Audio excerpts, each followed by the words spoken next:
Hey guys, আজকের ব্লগটা আমি এখান থেকে স্টার্ট করছি। এন্ড হঠাৎই আজকে আমরা ডিসাইড করি যে আমরা পিকনিক করব, তাই ভাবার সাথে সাথেই কাজ। তাই আমরা সবাই রুটি মাংস নিয়ে বসে পড়েছিলাম পিকনিকে খাওয়ার জন্য।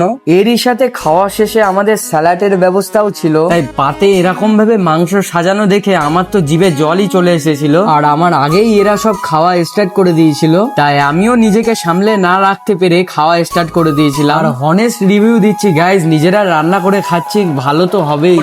দেখতে পাচ্ছ ওরা দুটো করে রুটি খেতে পারছে না। একটা ছেলে যে 50টা রুটি খায় খেতে পারছে না। এই তো দুটো রুটি খেয়ে হয়ে গেছে। ওই দেখো কোনায় একটা ছেলে খাচ্ছে, আর আমার 20টা রুটি এসেছে আর মাত্র 3টে আছে। আমি বিশাল খাই, খাওয়া আছে না আমার। মুখটা দেখাই না, মুখ দেখা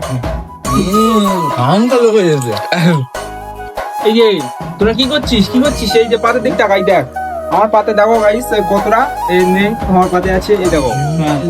এই দেখো খালি কেউ খেতে পারছে না, কেউ খেতে পারছে না আমাদের। এ তো খেতেই পারছে না, আমাকে তুলে দিচ্ছে ইংলিশটা তুলে দিল। আমি গাইস দাঁড়াও না, ছেলে খাচ্ছে গাইস, এটা ছেলে এটা খাচ্ছে আর লাস্টে আমি খেতেই পারছি না গাইস, কি করবো বলুন তো।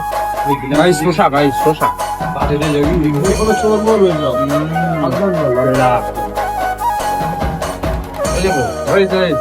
সো গাইজ, অনেক ব্লগ বানিয়ে নিলাম, এবার একটু খাওয়া দাওয়া শুরু করে দিই। সো ব্লগটা এখানেই এন্ড করছি। লাইক শেয়ার কমেন্ট করতে ভুলবেন না। দেখা হচ্ছে পরের ভিডিওতে, ততক্ষণের জন্য বাই।